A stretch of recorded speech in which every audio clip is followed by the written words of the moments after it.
This is Nathaniel Cogley. And this is Eric Morrow. Welcome to this week's edition of Cogley and Morrow on Politics. We want to welcome you back and also encourage you to listen to previous episodes. Last week we had the pleasure of having our 16th president of Tarleton State, Dr. James Hurley, with us for an excellent interview that was not necessarily focused on Tarleton as much as it was on his background in economics and fiscal policy, and then also looking at higher education and the direction of some of that mix of all of that in Texas in the years ahead. This week, we have with us in the studio another special guest. We're moving here on the local level as part of our commitment on the show to cover state and local politics. We do say we cover local, right? So yes, we do. This is a yes, good guest yes, today. Yes, and so we have with us today Mayor Doug Savine, who is the current mayor of the city of Stephenville, place where we all reside now. I was a former resident of Brownwood and commuted over here for 11 years. Took you a while to figure that out. That's right, of where I needed to be. Well, part of the mix in this was that my wife grew up here and graduated from Stephenville High School, and when she left to go to the University of Texas, she said, well, I'm not going back to Stephenville. And so it took a little while to convince her, and now it's my fault that we're back in Stephenville. Oh. But we bought a house. We're enjoying it. We're glad to be here. It's a great community. I've been involved with it for well over a decade, and we're glad to welcome you, though, today, because it's a great opportunity for us here to look at local government and to talk about some of the things that, as we see when we teach this here in the classroom, that our students really struggle with. I mean, just the lack of knowledge and engagement of what is going on in the areas that impact them the most. I always start my course out every semester in state and local government talking about and asking the questions, did you brush your teeth this morning? Did you get out on a road? Did you stop at a stop sign?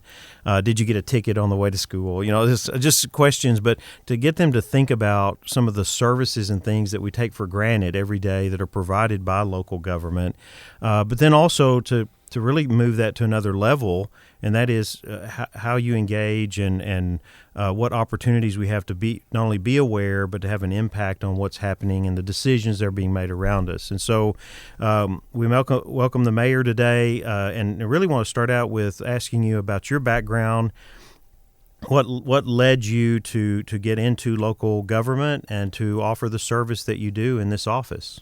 I appreciate the invite today and appreciate the opportunity to talk to you all and advertise Stephenville, Texas, because that's really what my role is as much as anything.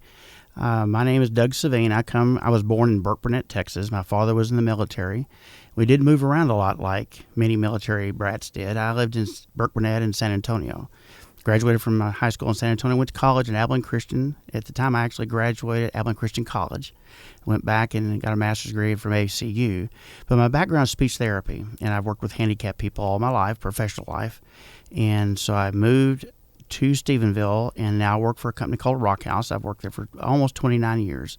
And my role is I'm the chief executive officer of Rock House, and it's a great organization. And so I've been participating in what the benefits of Stephenville, Texas. And someone asked me one time, why don't you participate in the government of Stephenville, Texas? And I talked to my father, who was a 32-year military career person, and his service to the public was his military career. Was in harm's way about 4 different times. And I started thinking, well, military is not going to be my background. So what I decided to do instead was serve the public a different way. Because I remember when I ran for city council the first time, my father said, what did you do that for? And I said, well, you did it differently than I did. So this is my service to the community. So that's why I got into local politics and was asked specifically by some people to run. Very good. And you're in your first term as mayor, Yes, as mayor of the city of Stephenville. And in that role, so Texas has different forms of local government that are established by the state constitution. And sometimes people see city government or city officials depicted on drama shows or news on TV. And of course, a lot of that's centered oftentimes around larger cities. But that role is a little bit different in Stephenville, especially in how you relate to the city council, a city manager. Could you explain a little bit about how that's structured here in Stephenville, just so that our listeners and our community understand? There's really two basic types of government, city government in Texas. One's called a general law city, and a general law city is a city that it may be incorporated, it probably is incorporated, but it doesn't have home rules. What that means is it follows the general law of the state of Texas. So if the state doesn't discuss zoning, for example, well, then that city wouldn't have zoning rules. So it just follows the state law. So you could be an attorney, for example, or be an expert in state law, and you'd know exactly how to act in that city as well, whether that's traffic or anything else. We are what's called a home rule city. In a home rule city, I believe the number is 5,001 person it takes to become a home rule city. And then what you do is you become incorporated. Literally, Stephenville is a government incorporated location. So that's what we do. We operate as a corporation. And then there's several different kinds of organization within that, and we happen to be one of those. But the difference between a small town, I think that there's some exceptions to that before the law changed. I think De Leon, I believe, or Gorman or some one of those is a home rule city, but they're not obviously 5,000 people. And it may be that they've lost some population, I'm not sure, but most of them are cities like our size or home rule all the way up through Dallas, Texas, for example. It'll be a home rule city. Good, and we have the home rule status, but they also have this dynamic between the mayor, the manager, the council. Could you explain some of those interesting dynamics here in Stephenville? Some cities have what's called a council manager type of organization, where you would have a mayor who is elected who actually manages the city. They would become the administrator of the city. Stephenville is not that. We're what's called a mayor-council organization. And a mayor council, what that means is there's different kinds of those, but what that means is we go hire a manager to operate. So he's the CEO, if you will, of that business. His job is to execute all the laws, the rules, and financial obligations. And then the city council then would become the legislative branch. And that's really what we are. We have a city manager. He does a tremendous job. His name is Alan Barnes. And I've told him before, anytime I speak in public or here to the radio, I give out his name and phone number, and he says, do that. But I'd say just call City Hall and talk to Alan. Because a lot of times folks call me as mayor, or before I was on city council for 7 years prior to that. And they'd call and say, Doug, tell me about it. I've got a problem with, or I don't like, or whatever. Well, in every situation, the first thing I do is I pick up the phone and guess who I call? I call the city manager and say, I've got a complaint or a concern or a need. Tell me about that. And then he executes that. Or he may say, well, Doug, that's not in the budget, or that's not in whatever. Do you want that done? And then it'd be my responsibility then to go to the council and make sure the council was in approving that change or funding it. So Alan Barnes is our city manager. So several years ago, I had the opportunity to host Shirley Franklin on campus, who was a former two-term mayor of the city of Atlanta. And one of the things that she said, I mean, there's a big difference between Atlanta and Stephenville, but then there may not be, because one of the things she said about being mayor is that first and foremost, it was about potholes and sewer lines. And so I wanted to direct that to you in terms of your experience here in Stephenville. What do you find yourself doing in terms of engaging with the public? What are some of those kinds of issues that people are calling your office, or they're emailing you and they're saying, "Hey, Mayor, we need to do something about this." What do you see in that, and have you experienced in this office? All politics are local. And it starts with things that you see and touch. Probably the biggest complaints you'll see are streets, roads, traffic control, etc.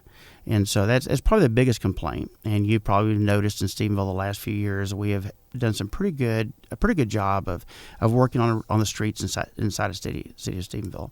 We haven't done a lot of replacing streets. We have done what we call top coat. And the purpose for that is to extend the length of that street. It's not going to fix it like it should be. It's to extend the life of it. Stephenville has approximately 100 miles of city streets that we own. That city streets like Washington, Graham Street, etc., the North Loop, Lincolnville Road, those are owned by the state of Texas, not by us. So take those big, long streets out, even the North Loop that goes back around over to the shopping center, back to Washington Street. The state owns those. So you take those big, long streets out, everything else in town the city owns and is responsible to maintain.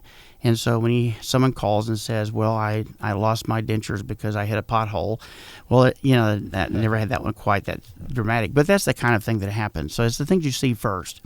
What really gets you disturbed, though, is when you hear things like, well, I walked into the bathroom and there was gray water in my bathtub. And that's a sewer problem. And those are two issues that probably come up as much as anything as streets and sewer.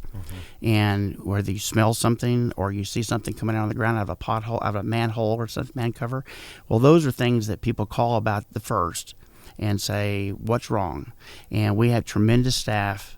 As a matter of fact, working in the sewer, particularly the water and sewer department. You know, most people don't see it because they're working at 2 in the morning and 11 o'clock at night, and they're knee deep in potholes or inside of a hole that they've dug out with poop up to their knees. Good. I'm glad you brought up the streets because I have maybe a personal interest in this follow-up question. I moved close enough to campus to where I walk to work, and we also have 3 kids. We like to take some family walks, and we love being in Stephenville. But we have noticed that sometimes there's a sidewalk and sometimes there's not a sidewalk, and that's unusual for me coming from California and Connecticut before here. Could you just inform the listeners and myself, what's this whole dynamic of sometimes there's a sidewalk, sometimes there's not? Sidewalks are really important for safety, for recreation, etc. The biggest reason why is taxes, how much it costs. You know, you add a sidewalk. Nowadays, a sidewalk is typically at least 5 feet wide. Some of them are 8.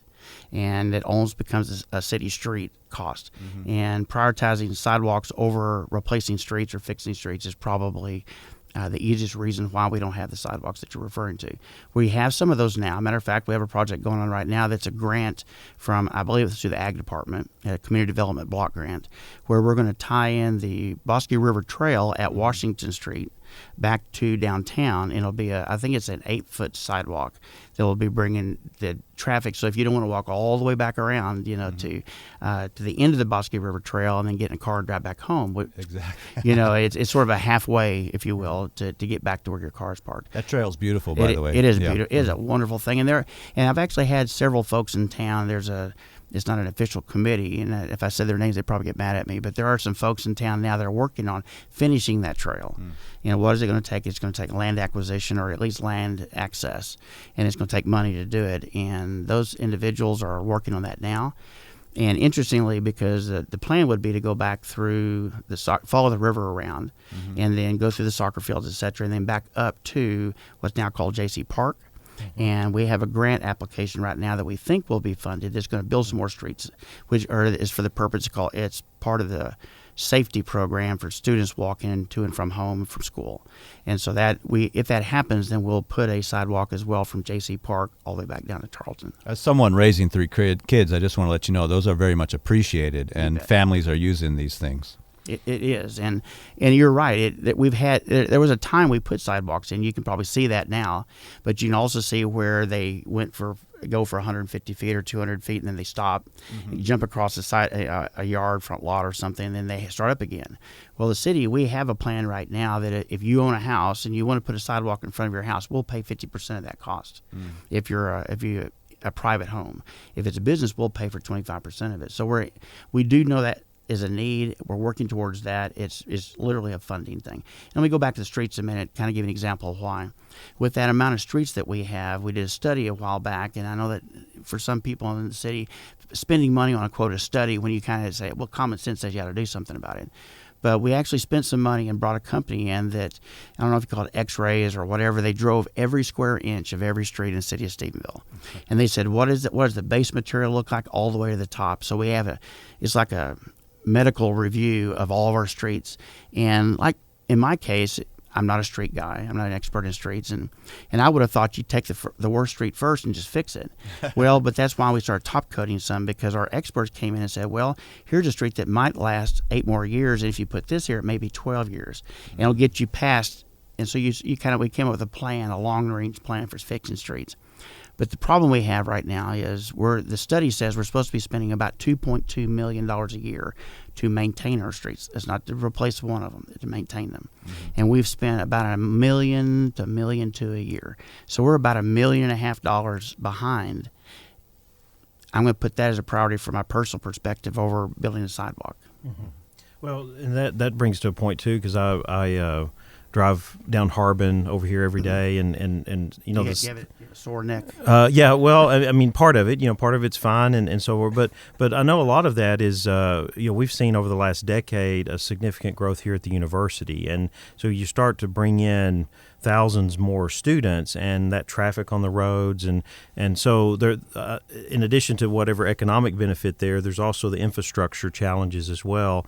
And I didn't know in your time in office, if in looking at that, what are some of the benefits and the challenges being in a town like this that is smaller, rural Texas, but then also has a university that continues to grow and bring in more students, which in my experience here in Stephenville has been very positive. I'm on the board of the Historic House Museum and get to visit with people there, and they're just the connections with Tarleton all throughout the community. You just really see that how supportive Stephenville is of Tarleton State. So, but these are some of the practical things that come with growth and come with for the city and for the university. So I didn't know if you had some thoughts on some of those benefits and challenges there. I'm not sure there's a city in Texas that is our size that has as big a university as Tarleton. Uh-huh. If there is, I'd like to know where that is. I want to go visit that mayor and figure out what they're doing differently than us. I would say that probably if Tarleton's not the largest economic impact on our city, it's number two. It has a great impact on our city, that we don't collect taxes from a government entity. But the secondary effect, just say sales tax, for example, I'd be shocked if, and there's some studies that I could go back and look at, but I'm going to just guessing anecdotally, there's going to be 25% of our sales taxes from students and employees who work at this institution. You say, well, ad valorem tax, I can't tax. You just bought an apartment complex down there, took it off the tax rolls. Well, yeah, that we lost an ad valorem revenue for that. But the secondary benefit is all the rental properties in Stephenville, Texas that wouldn't be here if it weren't for the students at Stephenville, at Tarleton State University. So it is a symbiotic relationship. And Tarleton is always, well, in my tenure, has worked well with us. The part that's difficult is our planning is sometimes 2 and 3 and 4 years away to do something. And Tarleton's funding comes at legislative sessions, and as the Board of Regents decides to spend some, we're going to build a new football field. Oh, my goodness. What are we going to do about Harbin Drive? Well, Harbin Drive will become one of the main entrances into Stephenville, Texas. There's no doubt about it, because especially when you go D1, there's going to be thousands, if not tens of thousands of people a month drive down Harbin Drive. City Council understands that, and we discussed Harbin Drive back when D1 was being discussed and the football field was being worked on. The first question was, do we spend several $1 million and let a big diesel truck hauling concrete, etc., tear the road up? And the answer was no. And so we just, to some degree, maintained the potholes.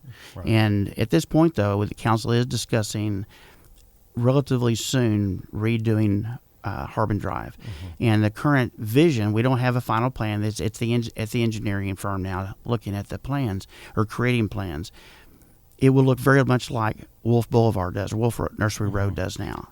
And so have a median in the middle, have turn lanes, etc., so that it'll help control traffic. It won't have traffic lights.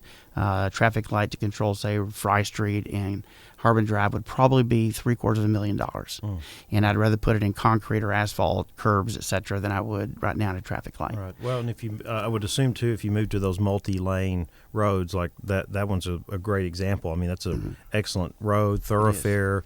I find myself taking that on a regular basis in addition to the loops to get around town, but that would make a tremendous difference. The other part of that, I think, and like you pointed out, the economic impact of the students and the faculty and staff that work here, the relationship that has been there. I mean, Tarleton and Stephenville have well over a century of that relationship, which I'm sure has been challenging at some point, and then very beneficial at others.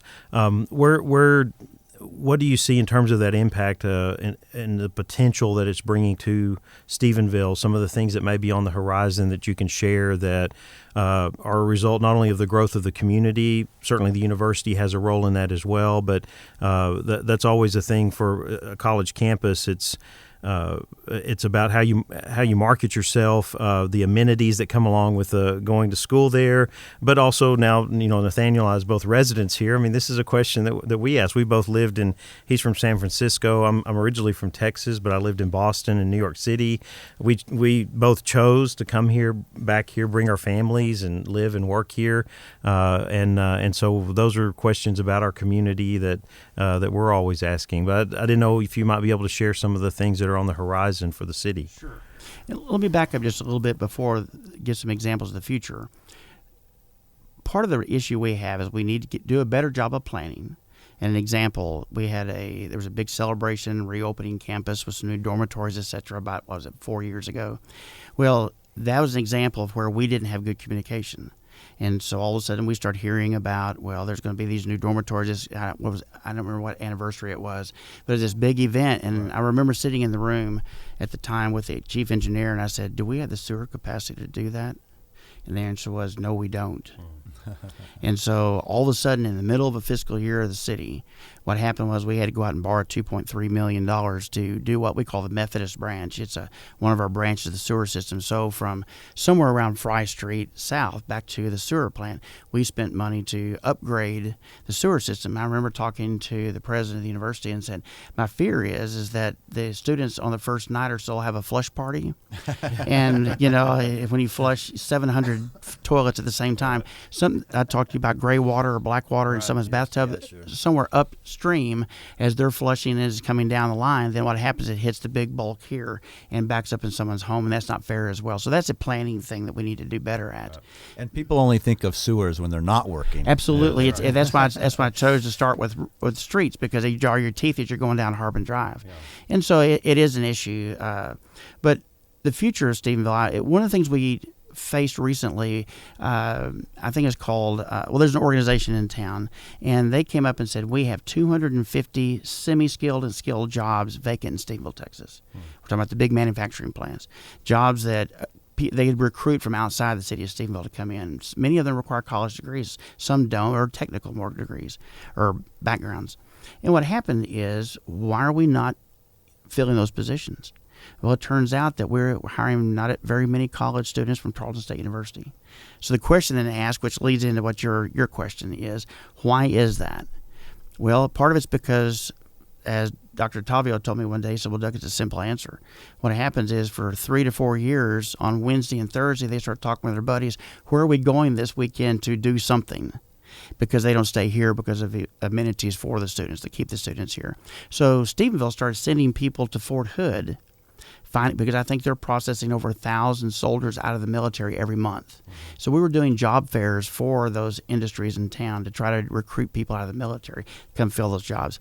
That problem will only continue to worsen if we don't figure out how to keep students in Stephenville, highly skilled, multinational, experienced, come to this town and say, let me help Stephenville be a better place, fill a job. So to do that, we're going to have to create some things that when students are here, they say, well, why go to Fort Worth and spend an extra $150 this weekend, drive that far, etc. Why can't I do that here? And that's going to require, the biggest one is entertainment.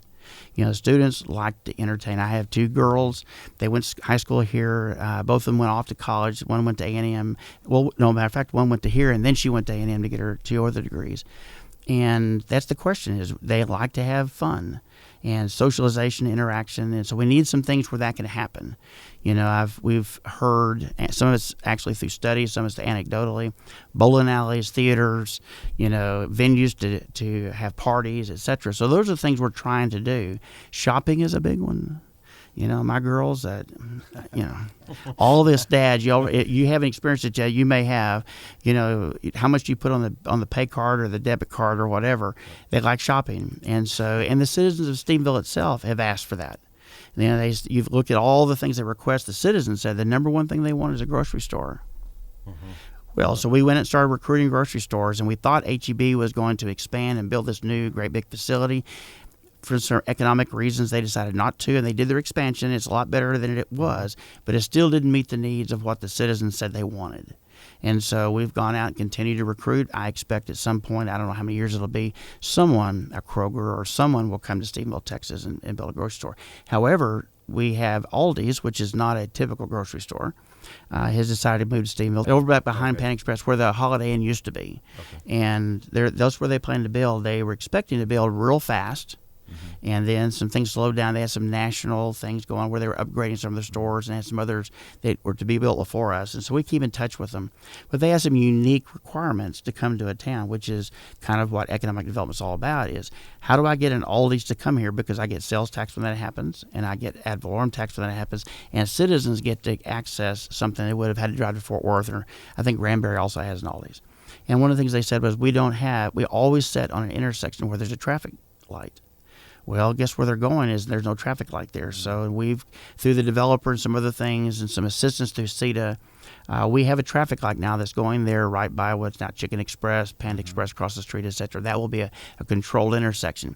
And there's a fine line between looking like Granbury, where when you drive from east to west or west to east, you have 47, I think, traffic lights, something, not quite that many, but it seems like it. It takes you 40 minutes to drive through Granbury because of all the traffic lights. You don't want to become Granbury, but sometimes these bigger industries or bigger settings say, I've got to have a traffic or a controlled intersection to come in. So there will be one there where you might notice if you drive by there's some stakes out now where they're actually surveying the area, looking for where the ramps will be for handicap once we get sidewalks, etc. So that's all going in, and I expect that will be there within the next few months. Well, that's my background, or at least in looking at some of this when I was in Brownwood and some of the conversations, is that those intersections and traffic patterns are very key. Like at one time I remember hearing the figure that for an IHOP to look at putting a location in, they had to have like 25,000 vehicles cross that intersection in a day. Where, in terms of Stephenville and that area, are we in at a level, or have we moved up a level where we're getting more attention by these kinds of like chains and other? Without a doubt. As a matter of fact, traffic count is everything in the retail business, and so exposure, where you are, where you sit on the corner, or you sit back off the road or whatever. All those things have an impact on whether you sell your product, and it is absolutely important. And Stephenville has been at what they call a tertiary market for quite some time. So we're right on the. I talked to some folks, and last week I was in the ICSC conference in Fort Worth. And while we were there were, I think, 3,500, several thousand people there, of which 2/3 of them are companies. Do I want to come to your town? So they're there. You're trying to sell your community to them. And some of those bigger companies would say, well, you're a tertiary market. But then I talked to some other folks who say, y'all are the next stop. Stephenville is the next place we're coming. So I do believe there'll be, I know there will be. I know some things that we're still in a non-disclosure agreement on. Some things that are going to happen in Stephenville, Texas, that will show the citizens we're no longer that tertiary market. And what will happen is success in doing that will grow into other successes. So when someone says, because as we're looking at these developments, some store X will say, yeah, I'll come to town. They'll say, but did you know the so-and-so store is going to be there? They're coming? A perfect example is Walgreens. What's always across the street from Walgreens? CVS, right. Exactly right. There's a reason, there's a dynamic there, and there's certain stores that say that store always brings somebody that is going to also want to shop in my store. So that's what's happened, and as these stores, these developments occur, there'll be other companies that say, well, what did they know that I don't know? Am I going to miss out on something? And so that it'll be a bigger development occur, and there's some big ones coming before too long, and I think that you'll hear some of those in the next 2 or 3 weeks. As of last week, I had dinner with one of those developers, and he said, Doug, give me 2 more weeks before you announce. So we're under non-disclosure for 2 more weeks. But please tell us. Well, let me tell you this: there will be a large retail business. And I think when people actually see the stores up and they start going in to buy, they're going to be saying, wow, I never thought that would come to Stephenville, Texas. Yeah. There's some exciting times. That's just one development. We also have development over Charlton Crossing, which Malcolm has, and there's a lot of interest in that as well. And there's some business they'll be developing there. There's a question whether the hotel will be there or not. There's some issues with some sound. I'll just be honest with you. The issue is the railroad track. A&M built a big hotel on campus a while back. The number one complaint they have is it's right by the railroad.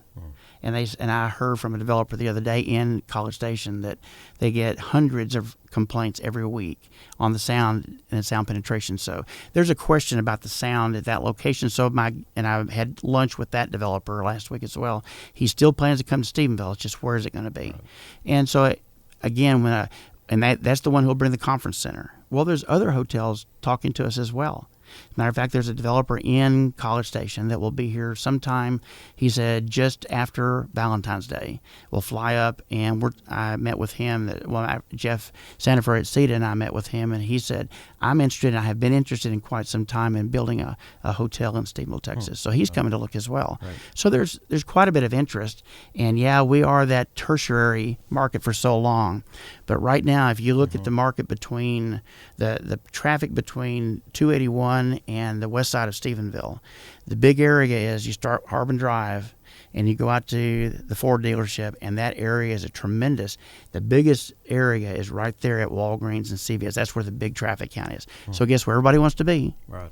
If I can spend another 50 cents or $1 a square foot and be there rather than someplace else. So that's what's going on now. There is a lot of interest in its traffic count. If I could just follow up on that, instead of someplace else, and I automatically think of the Old Town Square. I mean, it's just a beautiful place, and it's historic rather than the more busy other side of town where the chains are at. Is there anything being done to kind of keep businesses near the Old Town Square and revitalize that historic area? A good friend of mine from college was the mayor in Granbury for quite some time.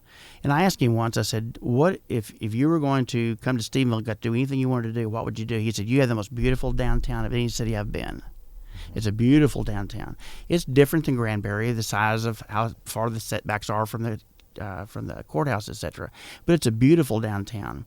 And you mentioned earlier the title companies, etc., what's down there. And there is a downtown business district. Stephenville has generated, the city council sectioned off certain parts of Stephenville that relieve some of the requirements that maybe a Walmart would have for parking, where they don't have to have off-street parking, etc. So we've done some of that, and you've noticed there have been some business developed downtown. And the city has now applied for, received some funding. We're about to hire a downtown business district manager. So the purpose is to go downtown to those businesses and say, what can I do to bring it back? To bring back the life to downtown other than 8 to 5. I went to a conference in McAllen, Texas about 2 years ago. And that was the one part I spent my entire time at full day at that part of the conference. What do you do about downtown? And it's some simple things. This one lady that we've now joined her organization is, how do you revitalize downtown? And sometimes it's just as simple as having events down there. Well, we have some organizations that bring events downtown to Stephenville. As an example, just trick or treat. Right. Yes, we came to that. That was very enjoyable. So I think more and more happening. We've actually talked at some point about maybe doing some of the concert series during the summer downtown, but there's got to be a venue to do it. There's got to be a location, etc. And then you have traffic control and so on. But there's a lot to do downtown if we just organize it. And so we will hire a manager for the downtown development. Right. One of the things that we stress heavily here in our government courses is civic engagement. It's challenging students to be thinking about not only the opportunity they have here on campus, but in their communities back home, but thinking ahead. I mean, these are students that will be raising families and living in communities, whether it's here or elsewhere, and there's always going to be decisions being made by local government that's going to have an impact on them. And so we try to give them a little bit of guidance and some of the tools that we can say, well, you're not just passing a core curriculum course that the state of Texas requires you to take. We're really focusing on information and skills that are going to help you in the future. We've got a lot of people in our community that may not even think about it or just may ask the question, how do I get more involved? How can I be more engaged? And so in your work as mayor and in your involvement, your long involvement here in this community, what are the things that you recommend? How do you speak to this issue of saying, how can you be more engaged in what's going on at City Hall or at the county or even the state level? I mean, like you said, politics being local, but it's really these issues that are decided by our city council that city government puts in place that have a lot of impact on our lives. So in terms of civic engagement, what are the things that you like to focus on? last year during the Charleston Day at the Capitol building, I spoke to the students that were there, and one of the things I told them is, everyone that you see in this big building down here, or even in Washington, puts their pants on one foot at a time. They're no different than you are. The difference is, to be able to make a change at a state level is difficult. You go to Washington, it even becomes sometimes almost impossible, especially if you don't have some big packed lobby team that goes up there and works on it. If you want to make change in how things happen that affect your life directly, city and local government, county government being another example, but I'm talking particularly city here, that's how you do that. You can make changes here, because if I drive down I-35 and there's something wrong with the highway, or how the traffic is controlled, or whatever, who do I call? Some 800 number someplace, and they may or may not even listen to it. And then do I get any satisfaction from it? But if you pick up the phone and you call Alan Barnes, who's the city manager, you call Doug Sphene, the city mayor, or you call one of the city council members, I guarantee you one of us will respond. Something will happen about that. So if you really want to get engaged in making change in people's lives, city government is where that starts. So the best way to do it is start coming to council meetings. Go to the website, find out who your councilmen or councilwomen are, and then get to know who they are. Get their phone number, call them and talk to them. I can tell you, I post my cell phone, and someone said, Doug, that was a mistake. Give them your house phone and let it go to the voicemail.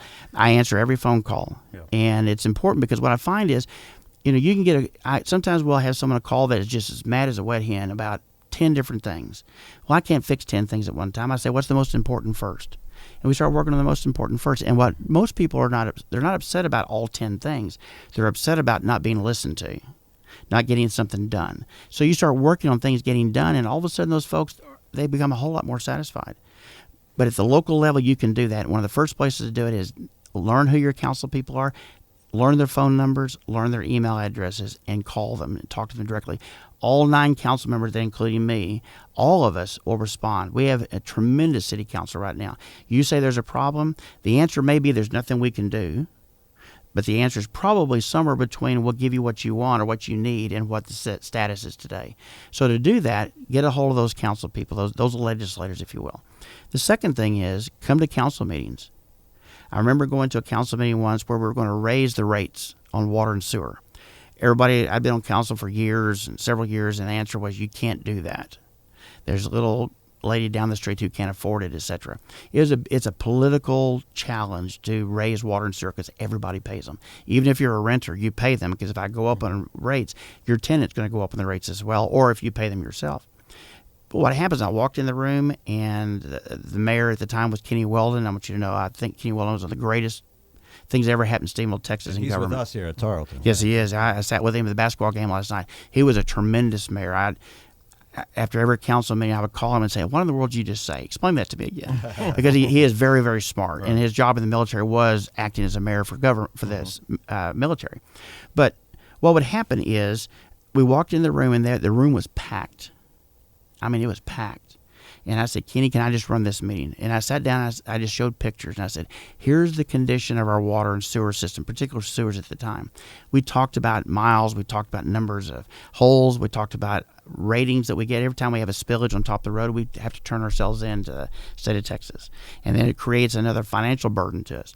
So we just went through and discussed all of that with all the staff there, and I said, I'm open for any suggestions. Here's the only thing I know to do. And we raised it. It was a pretty good chunk of raise in rates, but it was to be split out over 4 years. But it was just saying, for the next 4 years, you're going to get this much rate increase every year in your water and sewer bill. And here is why.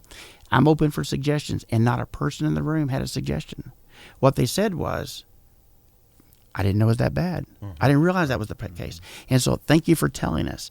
So coming to council meetings, you have an opportunity to, because when you walk in there, you say, oh my gosh, there's 45 people in this room tonight. And even more than that, you can go online. We stream live all the city council meetings. And I can tell you, there are times you'll see me up there and I'm doing this on my phone, is because someone is texting me as I'm talking about something I said, or someone down the road said from me, or wait a minute, what about this? And so getting engaged with the city council is really important. And I can tell you also that Alan Barnes and all of his department heads, I'm going to tell you all the staff, but specifically the department heads, are incredibly sensitive to the city's needs, the people's needs. Again, there's things they can't do because it takes governance from us to tell them they can, and usually that means funding it. or a change in direction, but they all answer. I'll tell you, Nick Williams is responsible for our streets, our water, and our sewer. One of the biggest challenges you could face the city of Stephenville is also the landfill. You call Nick Williams and say, I don't care if you are 90 years old and you're a fixed Social Security income, or whether you're the person that owns the biggest business in town. I have a problem. If he can fix it, it'll be fixed immediately. I can't tell you how many times I call him. From someone will call me and said, I'll call him. He'll say, Doug, thank you for telling me about that. And it's done immediately. So getting engaged, talk to the staff of the city. You can get on the city website and shows the organization on our website. We don't have a very good website. We're working on that, but it may take us some seeking. You can text me and I'll send you the link to where to go. But it'll tell you who the staff are, who the department heads are, how to contact them. Alan Barnes will respond every time. I can tell you that because if for no other reason than he knows if it comes to me after it's gone to him, I'll ask him, why haven't you called? But he'll call. I've never had that happen. Everybody will respond. Talk to your governance body, which is your legislature, which is city council, and with the staff who actually run it. Unlike a lot of the big state agencies, we will respond. Well, I've been living in the town for 4 years. My wife and kids are here, and we've learned to love this place. It has the small town benefits in terms of, we got baseball, we got parks, we got these trails, and it's safe, and it's got good schools, but it also has a lot of activity and cultural diversity and things that Tarleton itself brings, and we just have learned to love this place. And so we just want to thank you for all the work that you're doing to help continue to make Stephenville such an attractive place for people to live and especially raise families like we're doing. And I know we're honored to have you on the show. Yes, thank you. And this is also educational, like what we're trying to do with our show is let's get people more informed about how they can be engaged. One of the challenges that we see today is just information, being able to call someone or to read about, to be in touch with the information sources so that they know what's going on. And we're going to continue to do that. And we know you'll be out there doing it as mayor in your role as you've been doing it. But we certainly want to thank you today for being with us. I appreciate it very much. Thank you. Well, we're going to take a quick break, and then we'll be back for more Cogley and Morrow on Politics. Politics can be confusing, but Cogley and Morrow have your back. Follow them on Facebook. Search Cogley and Morrow on Politics to stay up to date with the show and for all of the sources to follow right along. Cogley and Morrow is a production of the Tarleton Radio Network. Welcome back to Cogley and Morrow on Politics. Well, we have a little part of the show here left to kind of catch up with some national news related to the impeachment process. Not spending a lot of time here on where we are, but that this has moved over to the Senate, and we can get back to more of the details as things progress in the week ahead. And also, we had another debate of Democratic candidates for president. We need to give that some attention in the weeks ahead. But I wanted to turn to finish up the show today. I had a little bit of a hypothesis here after the story came out in the news about the Government Accountability Office finding that the Impoundment Act had been violated by the delay of the aid to Ukraine. That really kind of goes back and looks at some of the early issues that were developing around the impeachment process. And the reason I go back to that is once that came out, I mean, this brought back attention to a couple of op-eds that my co-host, Dr. Cogley, had put out there. And I began to look at the timeline a little bit because the news stories were going back to Senator Chris Van Hollen of Maryland and saying that back in December, he was the one that asked the GAO to begin this investigation. And that was about mid-December, a little bit after that. Well, your first op-ed on this came out in November. Yes. Now, we do need to go back a little bit and say that the House Budget Committee did put out a little fact sheet on the Impoundment Act back in October and kind of tied that to the Trump administration, but it was not that didn't receive much attention, and so I have a little bit of a hypothesis here. Did our own Dr. Cogley here turn the wheels a little bit by addressing the Impoundment Act, because now, as I found out as we came into the studio today, he has a third article that will be published in the Washington Examiner as an op-ed on this same issue. In fact, the third one was published on Friday. Okay. So, yeah, I've had a nice series here. The first one was in November, as you mentioned, as I started looking into this. I mean, they're saying, could the president defer these funds? And I started looking in the act that actually regulates those from 1974 and learned a lot about. There's difference between temporarily deferring and rescinding and all that. So the first one covered that.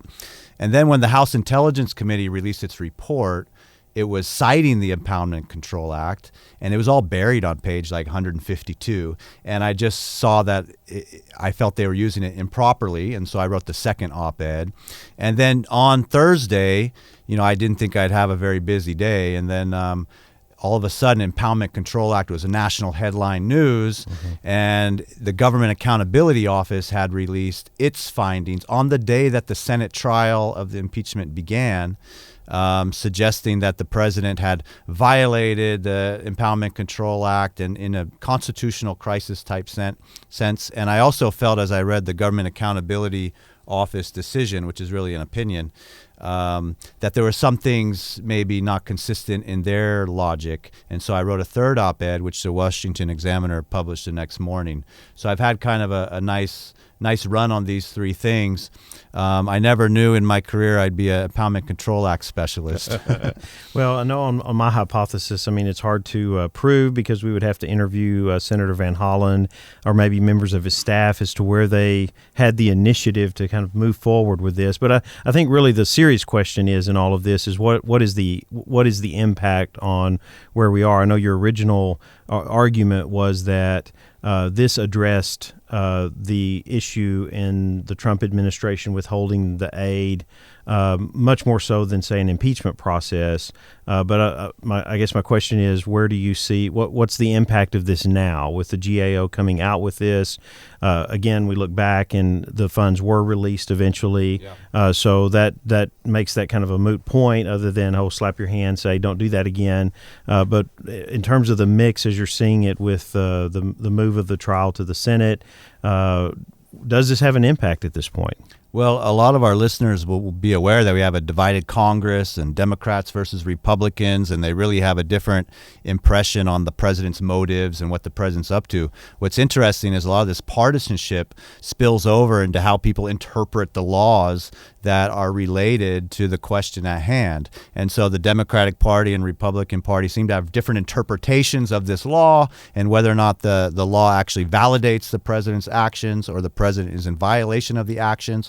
What's really interesting in the latest one in the Government Accountability Office report is that now we see this kind of different interpretation spilling over into a dispute between the Government Accountability Office and the Office for Management and Budget, which also says the president was authorized to do what he did, and then now the Government Accountability Office is saying that the president wasn't.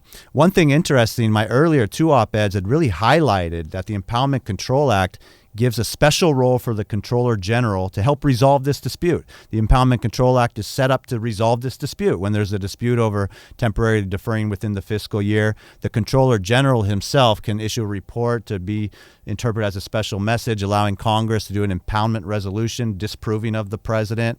The Comptroller General also in Section 687 is a real strong section which says if the president needs to obligate and he's not obligating, it's the Comptroller General that needs to bring a civil case in U.S. District Court in Washington, D.C. So it really spells out if we get a situation where a president needs to obligate and he's not, this is a civil case in U.S. District Court in Washington, D.C. brought by the Comptroller General. None of that happened. Right. It went straight to impeachment of the president. And so some of my earlier stuff was really highlighting that these alternatives take place. And the much more proper way to handle this dispute over the funds is through a civil case in U.S. District Court, if it gets that far. And the funds were released, so we never even got that far, in my opinion.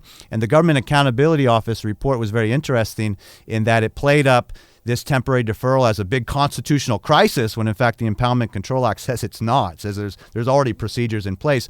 And it also exonerated the director of the Government Accountability Office, who is the Controller General, from any responsibility, and didn't even mention the civil case option. So I kind of wrote another op-ed to remind people that actually this is coming out of the office of someone who's involved in this, whose title appears in the Impoundment Control Act of 1974. And so I think it's definitely circulating because it's in the Washington Examiner in D.C. Some people are reading it. I don't know who's reading it and who's it's influencing, but today the D.C. Examiner actually tweeted them out again. So I'm starting to get a lot of readers and followers. My Twitter account is not very big, so if anyone wants to follow on Twitter, I'm still building it. But this current op-ed is helping get that out. Well, so what we're seeing is that with this coming out and watching it and reading about it in the sources that I've looked at, is it's really feeding into the politics of the moment. Yeah. It's being taken by either side.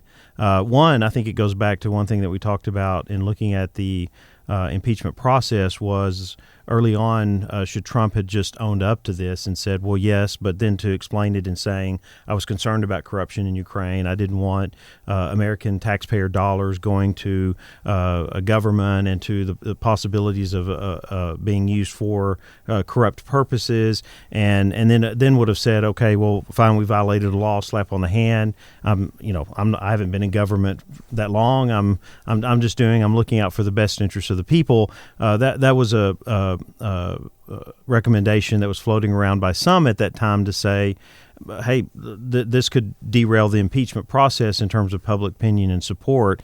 Now we're kind of on the other end of this, and so something like this comes out, and it's being used for really political purposes, because, as you're saying, the understanding of the law itself and the application of the law is not really being followed on either side. I mean, in the sense that either the lack of awareness of it, or Congress or the comptroller initiating an investigation to look at this, to address it. Now we're post that, it's been paid. Democrats using it in a way to say, well, look, this makes this case even more so, makes it worse, or adds fuel to the fire for impeachment. Yeah, one thing is that presidents have deferred funds for many reasons over many times. And when I first issued the first one, I got some response from people, oh, President Trump can't possibly know about this. And then I looked into that, and he's actually the first president since Bill Clinton to actually propose a rescission bill after his first election, a pretty massive one that almost got through the Senate and didn't. So a lot of this actually comes down to the request for an investigation into Burisma and the Bidens, and was it for personal interest, as the Democrats say, or was there a national interest concern? One point I make about is those aren't mutually exclusive. I mean, the president is concerned about something improper and investigates it. If it happens to have a personal benefit, that may be coincidental. Well, thank you, and we're going to keep following this. Thank you for joining us today. We'll pick up more on impeachment, Democratic race for the presidency next week on Cogley and Morrow on Politics.